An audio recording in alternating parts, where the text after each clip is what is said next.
Buenas tardes, bienvenidos a esta nueva sesión del Carpis Live, Medio Live.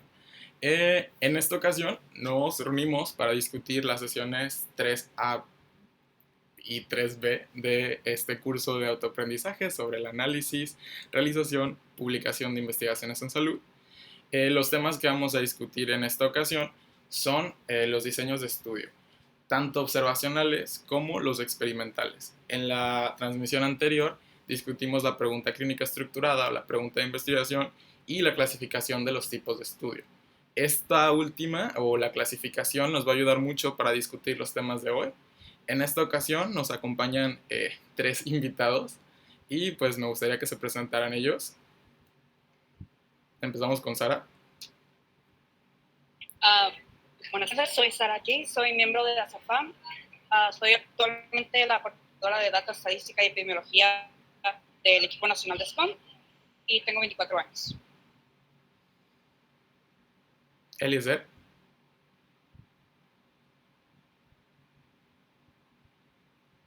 Eliezer.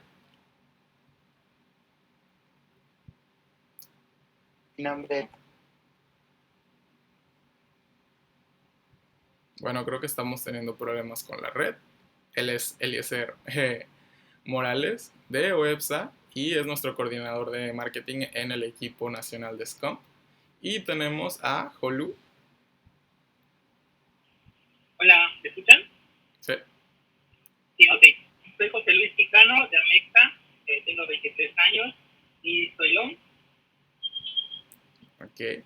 Y yo soy José Adrián Yamamoto Moreno de Acento y soy el oficial nacional de publicaciones médicas.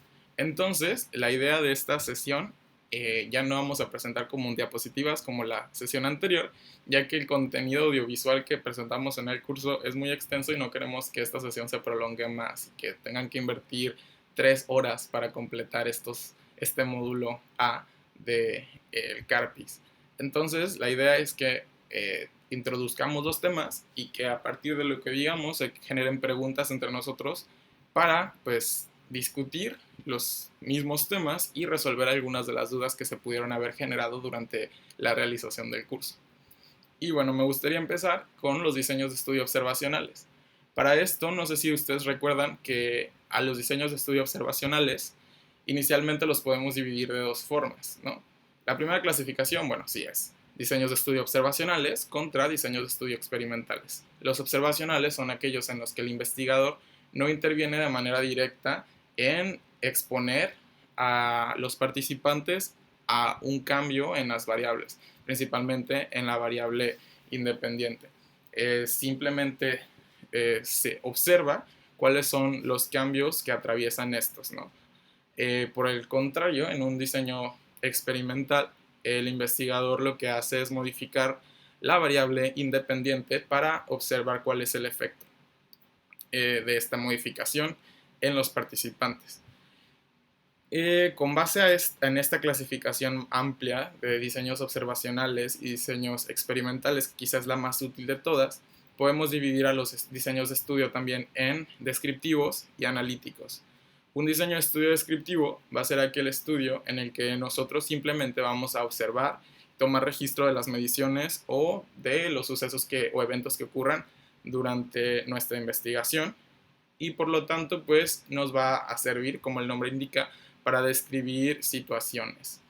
Por otro lado, están los estudios que se clasifican como analíticos, en los cuales muy probablemente a partir de un estudio descriptivo pudimos formular hipótesis que queremos probar. Y en estos utilizamos una serie de herramientas estadísticas para generar o probar nuestra hipótesis y ver o comprobar si hay una correlación o si hay causalidad entre el efecto que queremos observar o el factor de riesgo en el caso de que estemos estudiando enfermedades, la exposición a un factor y el evento que se desarrolla.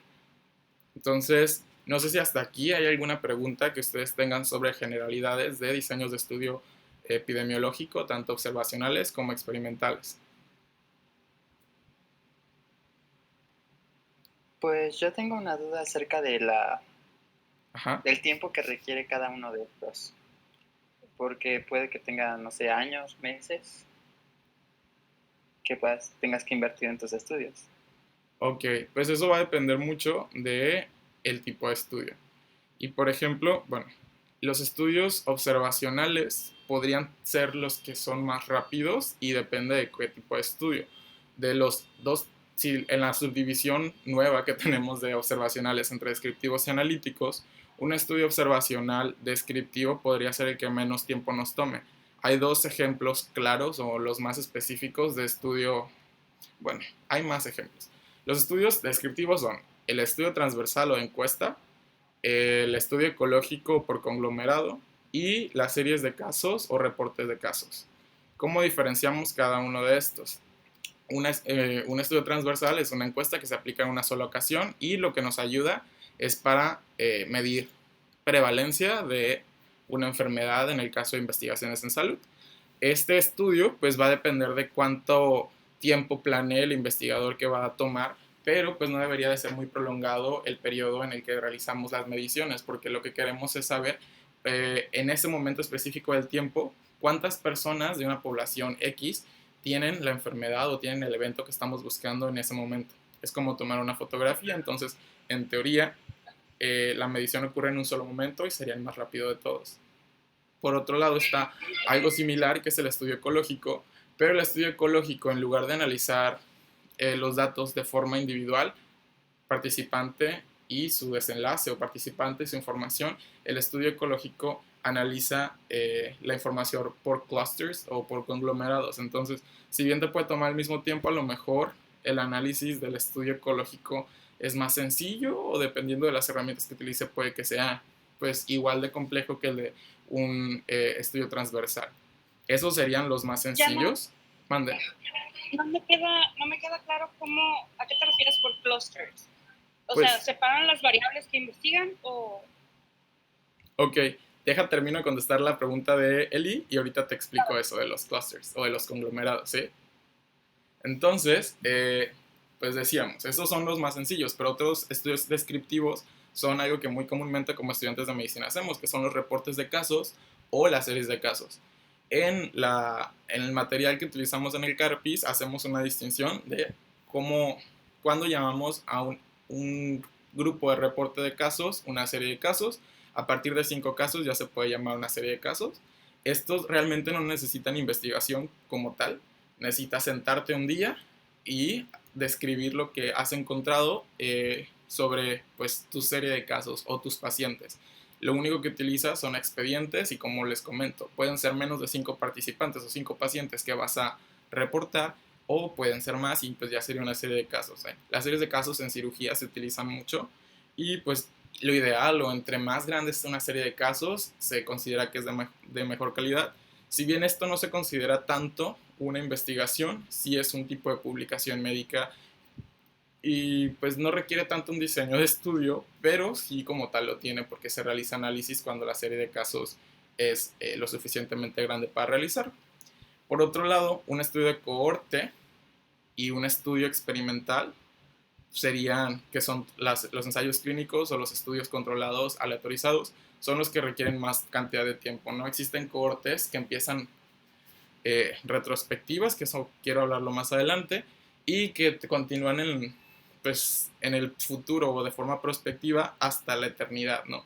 El estudio de Framingham actualmente continúa siendo estudiado y pues es un estudio de cohorte, entonces el tiempo que inviertes en hacerlo va a depender de cuánto tiempo quieras darle seguimiento a la población que estás estudiando. Y en el caso de los estudios experimentales, entre mayor seguimiento se les dé o entre más meses, va a depender de la patología que estamos estudiando o del tipo de intervención que queremos investigar, pues entre más duración tenga también, mayor valor tiene la investigación.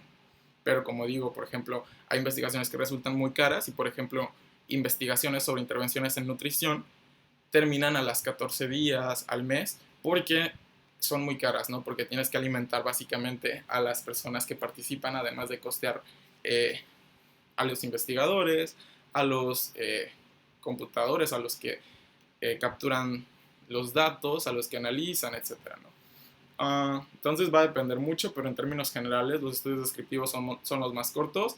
los estudios cohorte y ensayos clínicos o estudios controlados son más largos. Los estudios de casos y controles, perdón, son como un punto intermedio, porque los estudios de casos y controles casi siempre los vas a hacer en forma retrospectiva, revisando expedientes, entonces ahí va a depender del tiempo que tú quieras invertir y cuántos casos y cuántos controles tengas incluidos. Lo más difícil ahí sería conseguir los controles y eso es lo que más tiempo te podría tomar.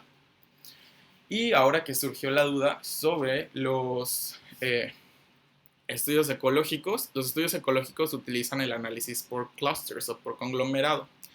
Y bueno, para entender un poco cómo funcionan, vamos a retomar el ejemplo que se presenta en el CARPIS, que es sobre la asociación que tiene el consumo de carne con la prevalencia de cáncer de colon en mujeres de diferentes países, ¿no? Ese es el estudio específico que se utiliza en el curso.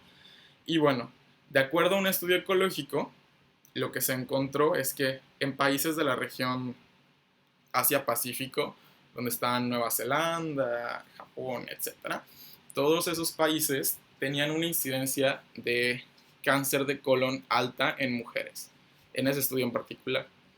Y el análisis los llevó a la conclusión de que como las personas de todo ese grupo de países en total consumían muchísima cantidad de carne, pues se asumió que el factor que podría estar relacionado no se decía, porque eso es algo muy importante. Ningún estudio observacional tiene la capacidad de probar causalidad. Existen 9 criterios para probar causalidad y eso los vamos a ver más adelante. Pero el primero es que, bueno, siempre que queremos demostrar causalidad tenemos que tener un factor temporal que nos apoye esto. Entonces, en un estudio descriptivo o ni siquiera el único estudio observacional que podría ser compatible con demostrar causalidad, pero no siempre lo hace, es el de cohorte. Ahí lo único que podemos hacer es probar correlación entre factores de riesgo.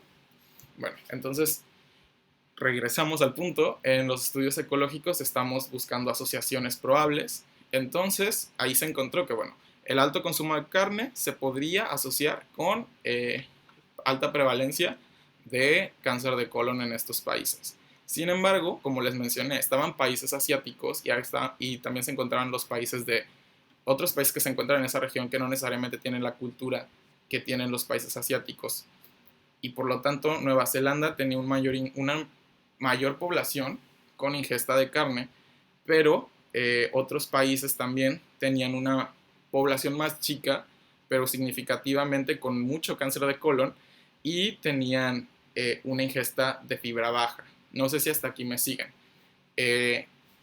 La población que estaba incluida en el estudio era muchísimo más grande, la que comía mucha carne, y era un poco más reducida la que consumía baja cantidad de fibra.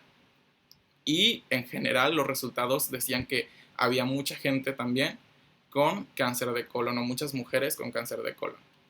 Lo que no notaba el estudio por realizar el análisis en clústeres o en conglomerado era que cada país tenía sus diferentes variaciones en la dieta y la prevalencia por países del cáncer de colon era diferente. Sí era más alta en los países con menos ingesta de fibra y no era tan significativamente más alta en los países con mayor consumo de carne.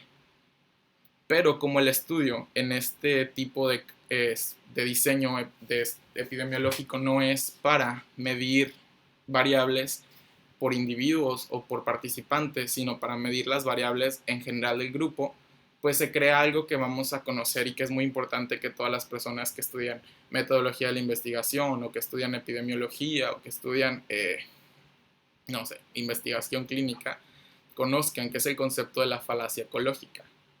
Los estudios ecológicos tienen esta desventaja, que como no estamos haciendo las asociaciones de forma directa, digamos, paciente-enfermedad o paciente y su propia información, sino la información de todos contra la información de todos, podemos crear falsas asociaciones, como en este caso. La asociación que estaba oculta en ese estudio era la baja ingesta de fibra, porque posiblemente ese factor de riesgo no era el que estaba más predominante o el que estaba más prevalente en los pacientes o en los participantes del estudio, pero sí había mucha cantidad de personas que consumían mucha carne. Y por el otro lado, muchas de esas pocas personas que sí tenían la baja ingesta de fibra tenían una gran cantidad o una gran prevalencia del cáncer de colon. Entonces, esto causa confusión y es una confusión que va inherente al diseño de estudio, porque el análisis no se hace de forma individual y eso es algo que debe de quedar muy claro y es la base de los estudios ecológicos. Y se preguntaron, bueno, ¿para qué existen los estudios ecológicos si existe el problema de la falacia ecológica? Pero bueno, todo en el mundo es dinero y todo en el mundo es estrategia. Entonces, si queremos nosotros obtener información que sea valiosa, no vamos a empezar a gastar dinero de forma indiscriminada en ensayos o en estudios más caros, como serían los ensayos clínicos o los ensayos controlados o en estudios de cohorte, si no tenemos evidencia de que lo que estamos investigando es una realidad.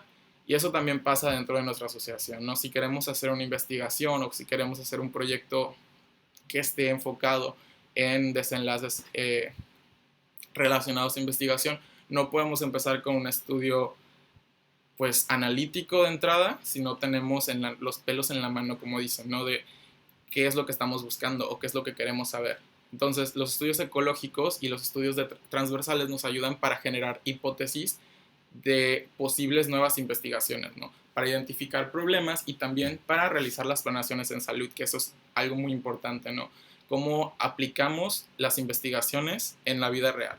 No solamente es publicar por publicar, hay que publicar con un sentido y una de las formas, uno de los ejemplos más claros de por qué se realizan ciertos estudios y no otros es porque los estudios más sencillos, que son estos observacionales descriptivos, son los principales para realizar planeaciones en salud pública o para planear los sistemas de salud de los estados o de los países, ¿no? Tengo una duda. Ajá. Entonces, ¿en qué caso podríamos optar más por un estudio ecológico? O sea, simplemente si queremos ver la causalidad y pues tenemos que iniciar con algo, o hay un por qué utilizar primeramente bueno, si tú ya tienes un estudio que existe en otro lugar y que tiene relación con lo que tú quieres investigar, pues no, te puedes saltar, ¿no? No es reglamentariamente algo que necesitas hacer un estudio descriptivo como un estudio transversal, un estudio ecológico para iniciar a trabajar en otra investigación. Pero si tú no sabes cuál es la problemática que quieres investigar, al realizar uno de estos tipos de estudio te puede orientar más sobre qué cosas sí puedes encontrar en la población que vas a trabajar, ¿no? Por ejemplo, bueno, no es que me venga a la mente, pero lo estamos haciendo en la MEF. El proyecto de la medición AMEF es un estudio transversal y esto es porque, bueno, por mucho tiempo se ha venido tratando de implementar programas dentro de la asociación. Sin embargo, pues los estamos haciendo sin bases, ¿no? Nosotros sabemos que somos diferentes a una institución de salud gubernamental o a un sistema de salud, digamos, institucional o subvencionado por el gobierno. Entonces, no podemos realizar los mismos tipos de investigaciones o los mismos tipos de programas que otras organizaciones u otros organismos pueden porque tienen apoyos.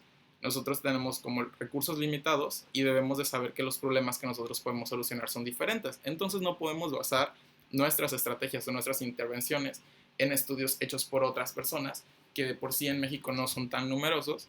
Entonces aquí sí valdría la pena ver qué problemas existen que nosotros podamos solucionar. Y por eso estamos haciendo el estudio de la medición AMEF como un protocolo de investigación transversal y pues obviamente es descriptivo, ¿no? Y bueno, no sé si quedó claro estos dos tipos de estudio o en general los estudios descriptivos, ¿no? Ya discutimos un poco de los estudios ecológicos, que a veces son lo que es más novedoso para nosotros, porque seguido escuchamos sobre los estudios transversales o las encuestas y también seguido escuchamos de las series de casos.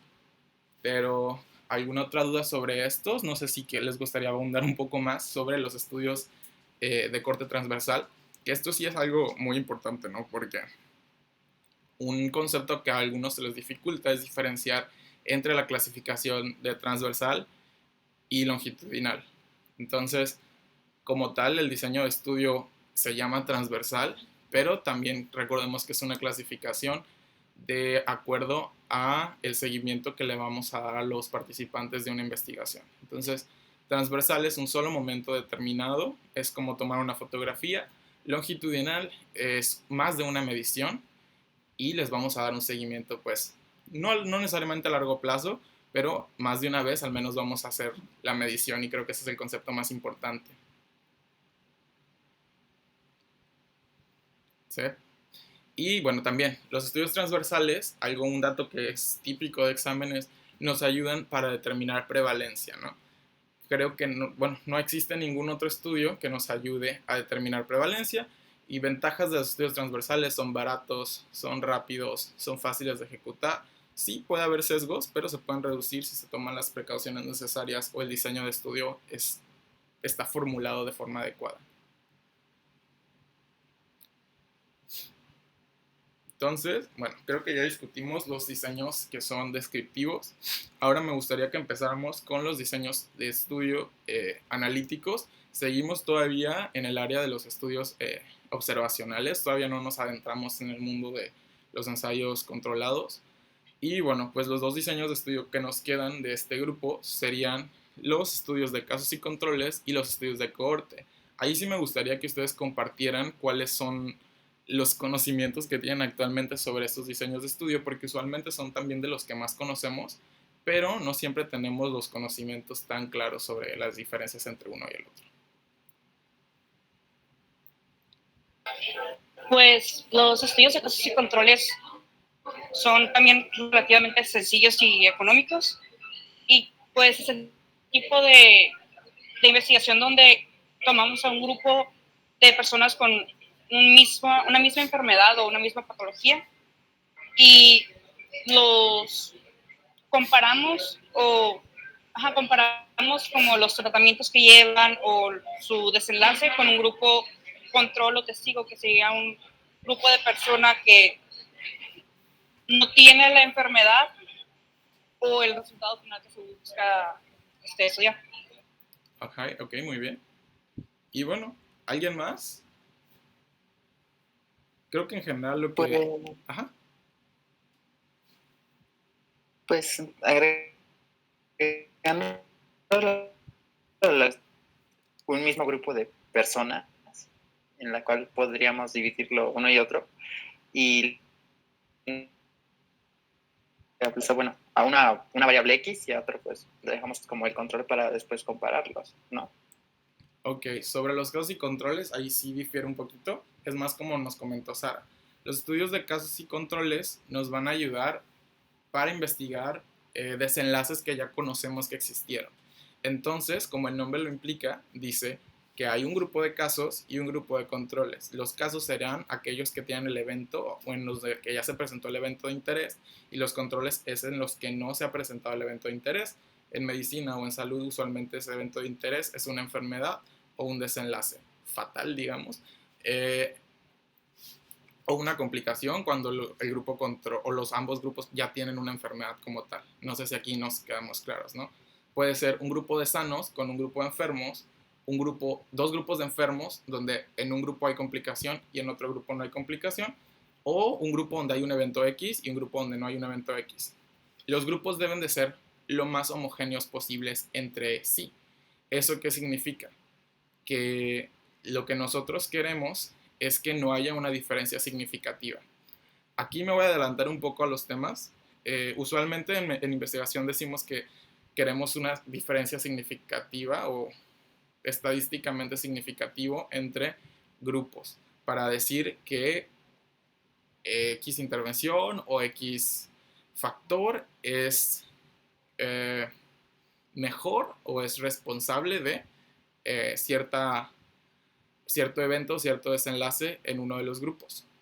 Cuando hablamos de los grupos, para describir los grupos, más bien, cuando hablamos para describir los desenlaces o estos resultados de la investigación, queremos que nuestro valor de P sea menor de 0.05 para decir que este es estadísticamente significativo. Entonces, algo que sí me gustaría que quedara claro es que cuando hablamos de comparar los grupos en una investigación, siempre viene una tabla de los aspectos demográficos de los participantes. Casi siempre van a encontrar esa tabla, es de rigor que deben de estar ahí. Un estudio que no contenga esta tabla no es un estudio de calidad. Y lo que buscamos en esto es que los grupos sean homogéneos. Entonces, nuestro valor de P, cuando comparamos los grupos, debe de ser mayor a 0.05. Eso significa que los grupos no tienen una diferencia estadísticamente significativa y que por lo tanto son grupos que sí se parecen entre sí y que la probabilidad de que haya sesgo porque un grupo era diferente al otro es menor, ¿sí? Ese es un concepto que no siempre se nos dice, pero es algo importante que hay que saber cuando queremos analizar una investigación a fondo, ¿no? Ahora regresando a los casos y controles, los grupos deben de ser iguales. Lo único que debe ser diferente entre los grupos es el evento que estamos buscando, que estamos investigando. Que en salud o en medicina casi siempre va a ser una enfermedad, ¿no? Pero si son personas que fuman, tu control tienes que tener a otra persona que fuma. Si es una persona obesa, tu control tiene que ser una persona obesa. No sé si me estoy explicando. La única diferencia entre ambos grupos debe ser el evento que estamos investigando. Y eso es algo muy importante en los estudios de casos y controles, porque esa es una de las principales desventajas que tiene. Los estudios de casos y controles, como ventaja o como característica principal, es que nos ayudan a estudiar enfermedades que son poco prevalentes o que tienen un desarrollo muy lento. Entonces, donde no valdría la pena hacer un estudio de cohorte, porque tendríamos que estudiar a las personas por 10 años, 15 años, 20 años, y a lo mejor ninguna de esas personas que teníamos en nuestro grupo de cohorte con la exposición va a desarrollar el evento o va a desarrollar la enfermedad. Entonces, los estudios de casos y controles nos ayudan a, pues ya, evitarnos esta pena de investigar y gastar recursos sin la certeza de que vamos a tener el desenlace que estamos buscando o que queremos investigar. ¿Sí? ¿Sí queda claro esto? Ventaja. Nos ayuda a investigar enfermedades poco prevalentes o enfermedades con una evolución muy larga o que tardan mucho para progresar. La desventaja es que los controles son muy difíciles de conseguir. Son extremadamente difíciles de conseguir porque, pues, tienes que conseguir a una persona que prácticamente realizó las mismas cosas durante su vida que esta que se enfermó, pero sin haberse enfermado, ¿no? Tiene que ser similar en sexo, en edad, y no me refiero que debe de ser 1 a 1, aunque lo ideal sí sería eso, ¿no? De que tienes un participante hombre con tales características, en el grupo control tendrías que tener un participante hombre con tales características, pero sin la enfermedad. Usualmente no pasa, tienes que tener como una proporción lo más cercana a eso de 1 a 1 en un grupo control, pero pues ese es el reto principal de los estudios de casos y controles. También otra cosa importante de este tipo de estudios es que el análisis o el valor de asociación o este cálculo estadístico que vamos a realizar, característico, así como dijimos que en los estudios transversales era el de prevalencia, en los estudios de casos y controles va a ser la razón de momios, perdón, o el odds ratio, ¿sí? Este es una medida de asociación, pero no nos demuestra causalidad nuevamente, ¿no? Ya que los estudios de casos y controles siempre van a ser retrospectivos. No existe la posibilidad de hacer un estudio de casos y controles prospectivo, ya que entonces se trataría de un estudio de cohorte, ¿sí? ¿Hasta ahorita alguna duda?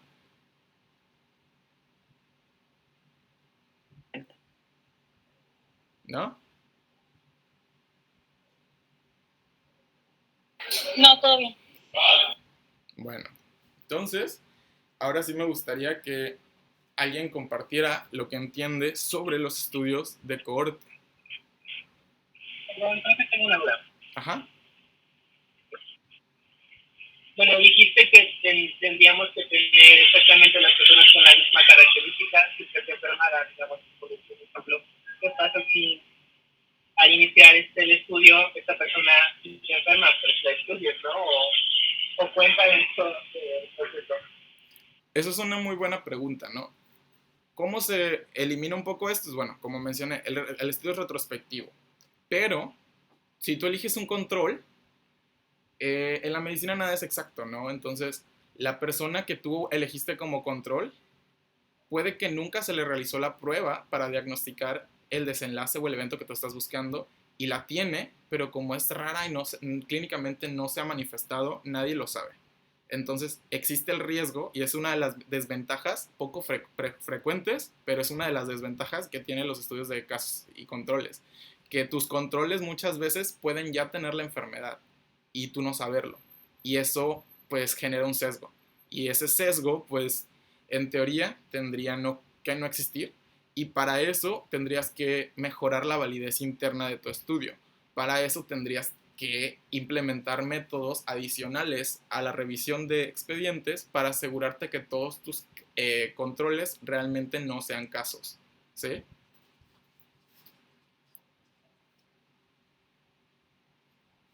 Gracias. Ok. Y... regresando a lo de los estudios de cohorte, sabemos que los estudios de cohorte son estudios de seguimiento o de incidencia, que están relacionados o que se clasifican según la exposición a una causa de una patología o una enfermedad para llegar a un resultado final y saber pues la incidencia de esa causa de esa exposición, como causa de una patología. ¿Cómo podemos saber hasta dónde es ético marcar una exposición así? No sé si entendí bien la pregunta, pero como bien comentas, un estudio de cohorte compara usualmente dos grupos. Una cohorte es un grupo, digamos, que inicia junto y termina junto. En un estudio de cohorte, sí, estamos estudiando la exposición, pero la exposición que estamos estudiando a un factor en esta población y el posible desenlace que éste pueda tener contra el grupo que no estuvo expuesto no va a depender de nosotros como investigadores.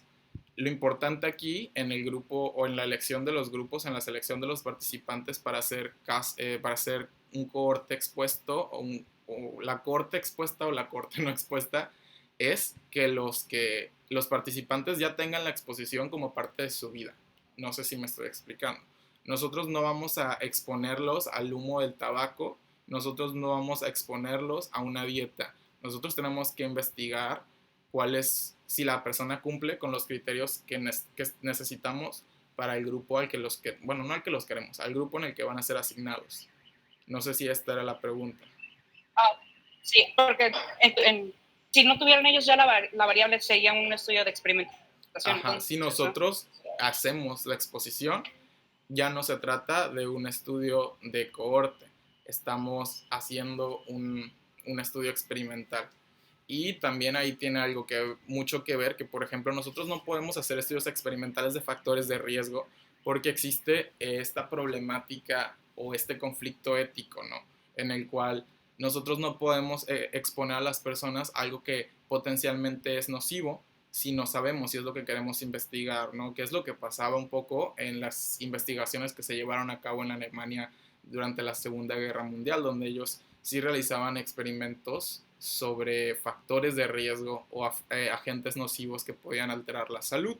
En la actualidad, para investigar factores de riesgo, lo ideal es realizar un estudio de cohorte en el que las personas ya tengan la exposición o la exposición sea parte de su estilo de vida. De esta manera reducimos el conflicto. Si bien nosotros sabemos que potencialmente le puede causar daño, nosotros no estamos causando el daño, ya es parte del estilo de vida de la persona, el factor de riesgo que nosotros estamos estudiando.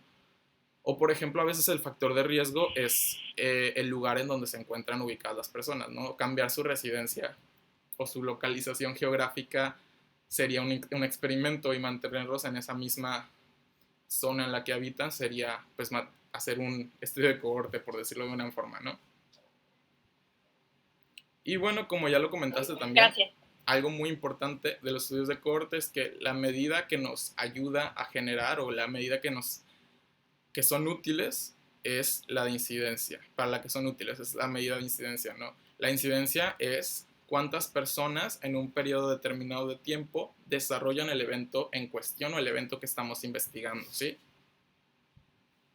A diferencia de la prevalencia, que nos habla solamente de las personas que están enfermas o que tienen el evento en un momento específico. Y aquí es muy importante la diferenciación entre periodo, que es lo que nos abarca la incidencia, y entre un momento, que es lo que nos abarca la prevalencia, ¿sí? Por otro lado, la prevalencia, pues digamos que es una fotografía que no nos habla tanto de la situación general, y pues estamos remontándonos a los otros estudios que ya habíamos hablado, pero sí es bueno como hacer la correlación porque la prevalencia nunca nos va a hablar de los casos que existieron y que, por ejemplo, ya fallecieron, o de los casos que va a haber en el futuro. Nos habla solamente de un momento y esto puede ser muy fluctuante a lo largo del tiempo, y para eso es importante realizar un estudio de cohorte si queremos ver cómo evolucionan las enfermedades y cómo estas tienen diferente presentación a lo largo del tiempo. No sé si eso queda lo suficientemente claro. El estudio de cohorte quizá es como lo que nosotros como estudiantes de medicina estamos más enfocados o más familiarizados con comprender el concepto, ¿no? Porque para estudiar las patologías siempre estudiamos los factores de riesgo y siempre podemos fácilmente entender el concepto de las personas que están expuestas a un factor de riesgo y las que no, y cómo a lo largo del tiempo se pueden desarrollar los eventos, en este caso las enfermedades, ¿no? Cosas que se deben de saber importantes de los estudios de cohorte es que, como les comenté, la duración puede ser muy larga, ¿no?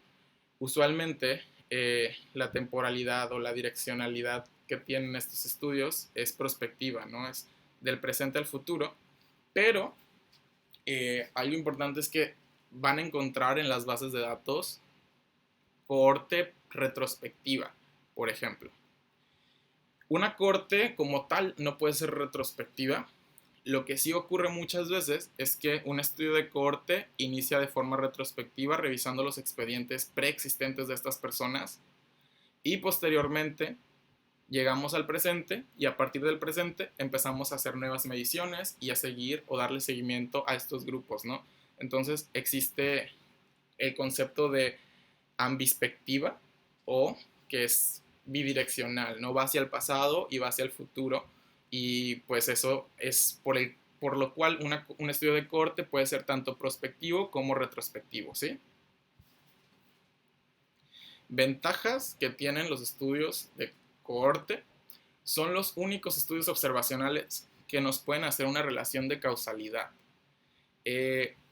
Como mencionamos, la principal medida que nos otorgan o que nos ayuda a obtener es la de incidencia. Sin embargo, en un estudio de cohorte, como estamos hablando de factores de riesgo, ya podemos calcular el riesgo relativo, ¿sí? Que nos habla de qué tanto es un factor protector o qué tanto es un factor de riesgo para una enfermedad. Si bien no es una medida que exprese causalidad per se, puede que en esa investigación se cumpla con más de los criterios, de los 9 criterios que existen de causalidad, de los cuales vamos a hablar después, y podríamos asumir o extender este estudio de cohorte a un estudio que nos demuestra causalidad. Otra ventaja es que los estudios de cohorte pues son muy exhaustivos. Entonces sabemos que la investigación va a tener, si tiene un buen diseño de estudio, la menor cantidad de sesgos de todos los estudios observacionales que existen, ¿sí? Por el contrario, los de estos dos últimos que mencionamos, que son los estudios observacionales analíticos, en los que queremos probar hipótesis, el estudio de casos y controles tiene una gran cantidad de sesgos. Y pues el estudio de cohorte, en teoría, si se lleva a cabo de manera adecuada, tiene menos cantidad de sesgos y es el más similar a un estudio experimental. Las desventajas es que toman mucho tiempo y toman muchos recursos, ¿no? Y eso posiblemente es la razón por la cual no se llevan a cabo tantos estudios de cohorte en el mundo, o en México al menos. No sé si quieran discutir algún tema más sobre los estudios observacionales. Ya vimos en general los conceptos básicos, la división entre experimentales y observacionales. Dentro de los observacionales, cuáles son descriptivos y cuáles son analíticos, que los analíticos son para probar hipótesis, las medidas de asociación o las medidas estadísticas que cada uno de ellos nos provee. Y bueno, si no hay más dudas sobre esto, podemos continuar y hablar ahora sobre los estudios experimentales. Nos vamos a enfocar más a los estudios experimentales de tipo ensayo clínico controlado aleatorizado, porque es el estándar de calidad o el estándar de oro si queremos hablar de niveles de evidencia o del poder que tiene el estudio para generar nuevos conocimientos.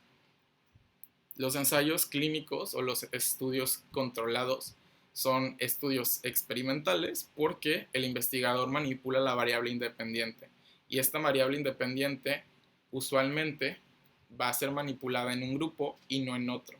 Ahí es cuando hablamos de un estudio controlado, cuando existe la presencia de un grupo control.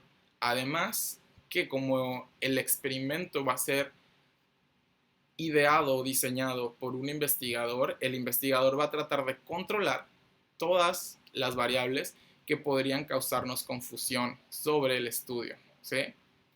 Entonces, no sé si alguien de ustedes quisiera explicar qué es lo que entiende por un ensayo clínico o un estudio controlado aleatorizado.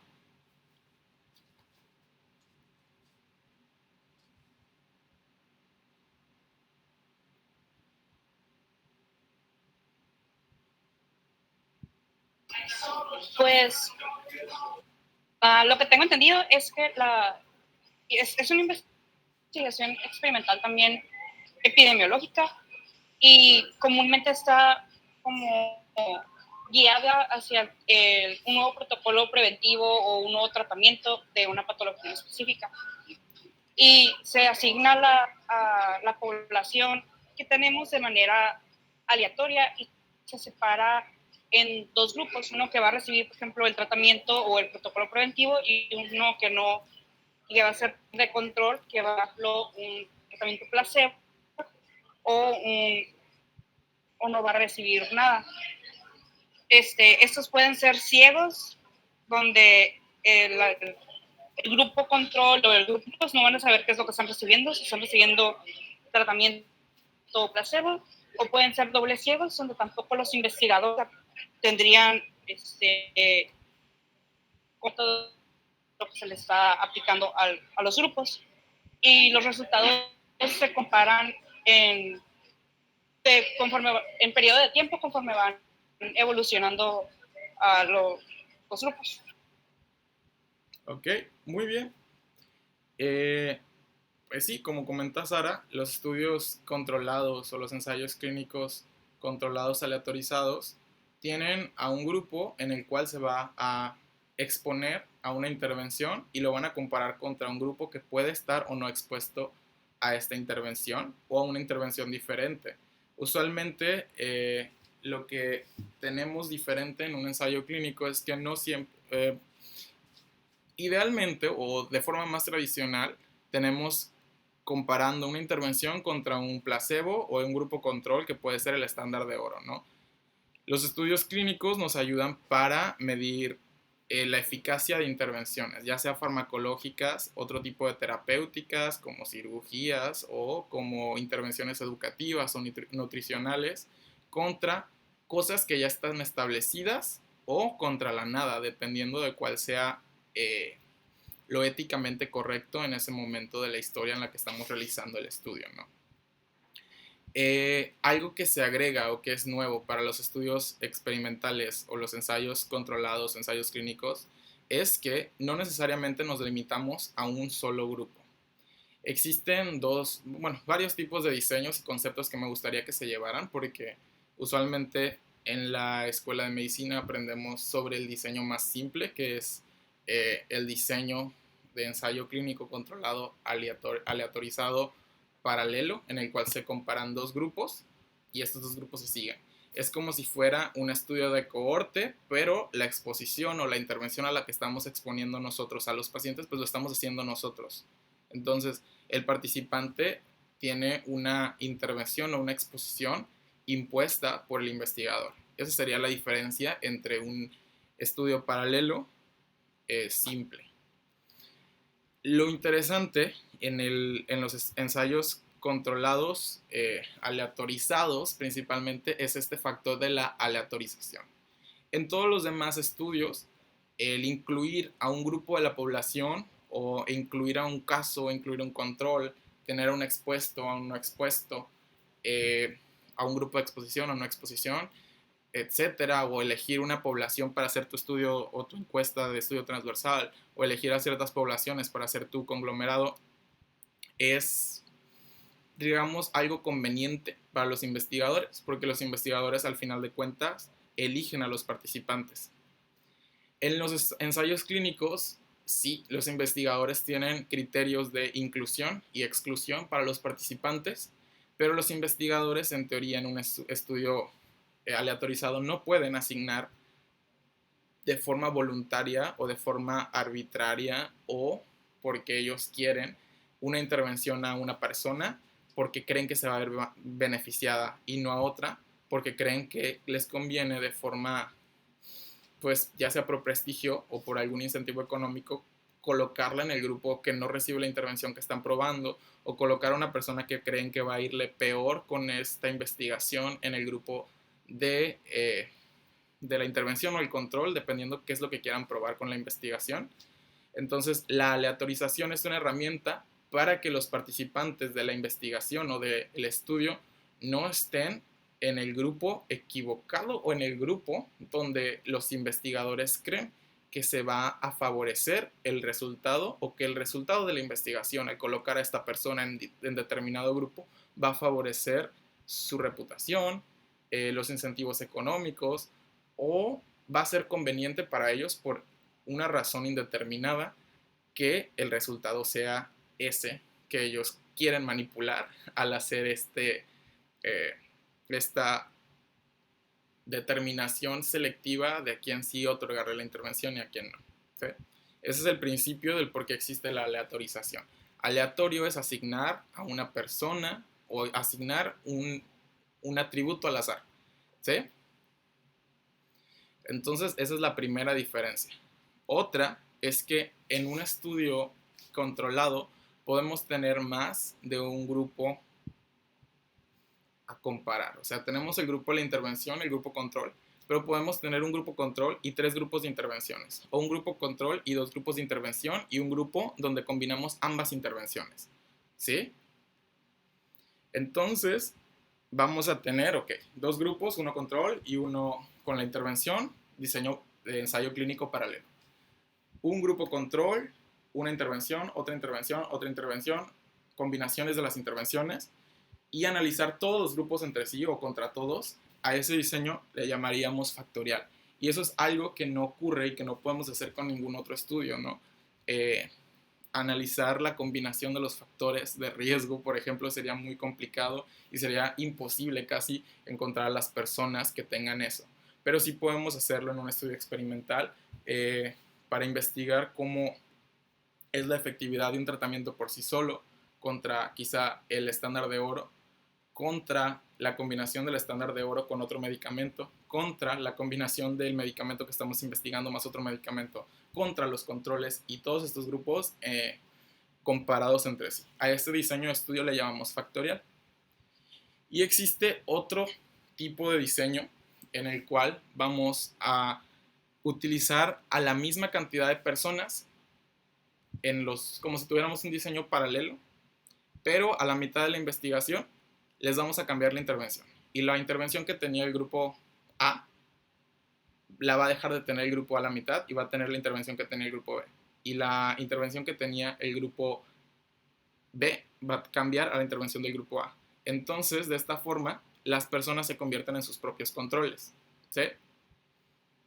Así tenemos pues un análisis estadístico mucho mejor, porque como les mencionaba, ¿no? Las P's, al comparar las poblaciones o la demografía de los participantes, deben de ser mayores a 0.05 y eso significa que la muestra es homogénea.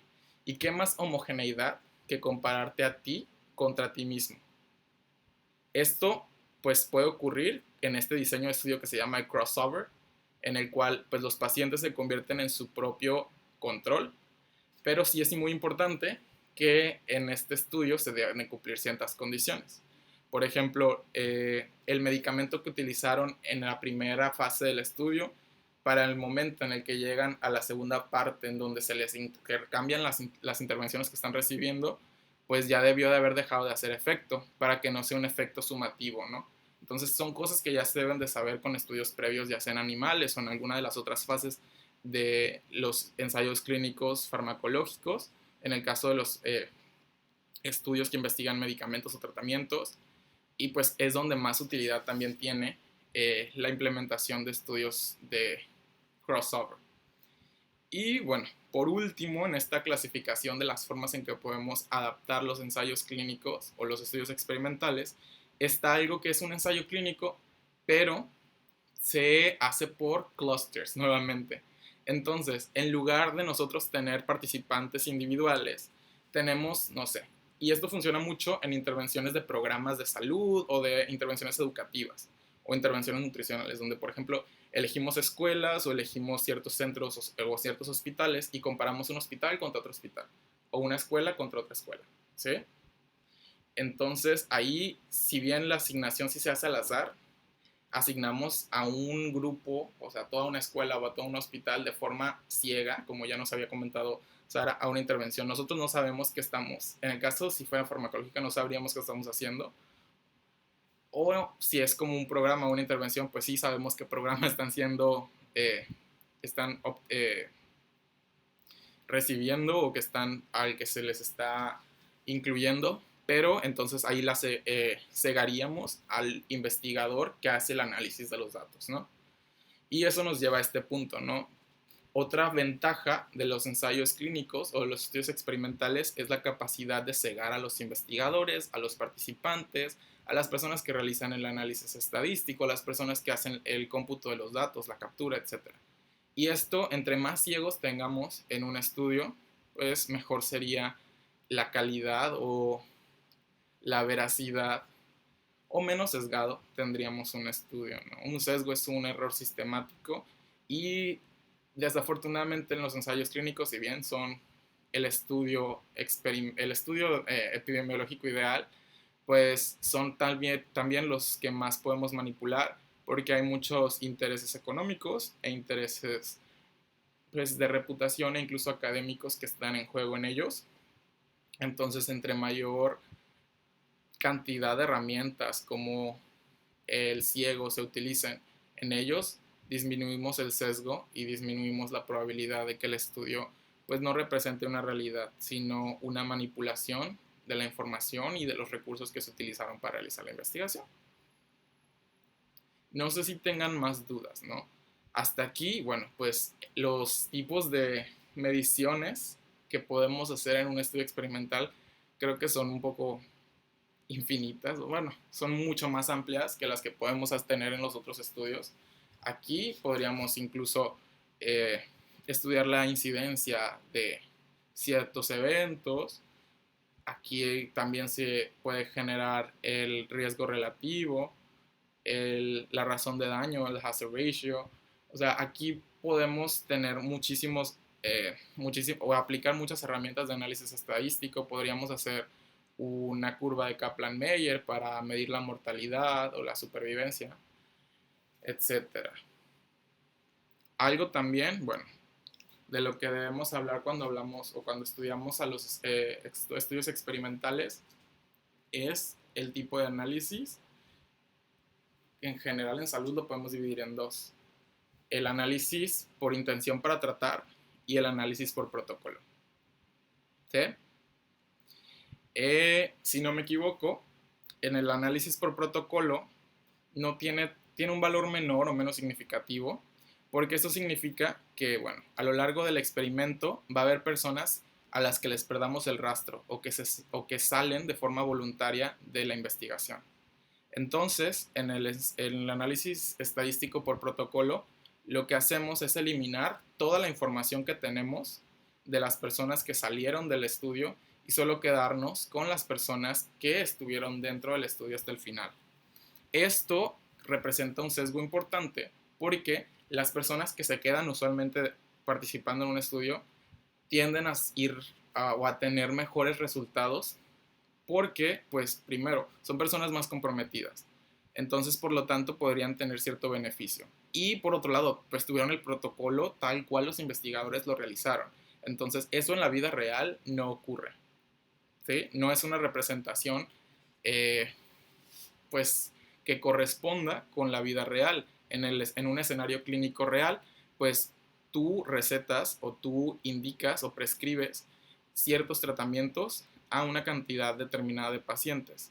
Del total de pacientes que tuvieron o a los que se les indicó el tratamiento, una fracción de estos pacientes no lo siguieron de la forma en la que tú lo indicaste o dejaron de tomarlo.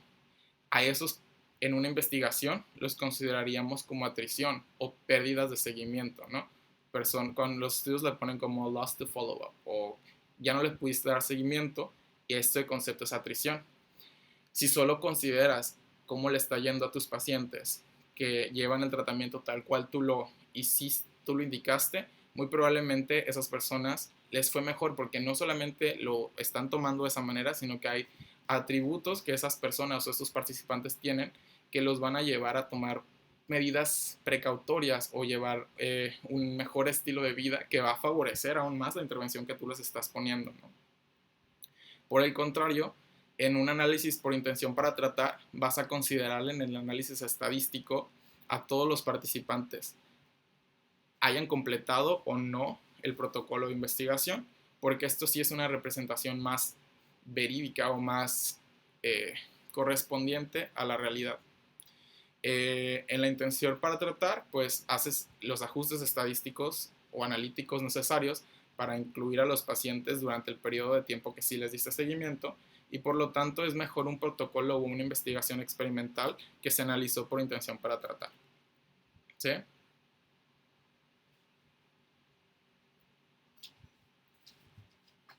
Y bueno, pues hasta ahorita esos serían como los conceptos que a mí me gustaría que se llevaran de la parte de los estudios experimentales, pero no sé si ustedes tienen alguna duda.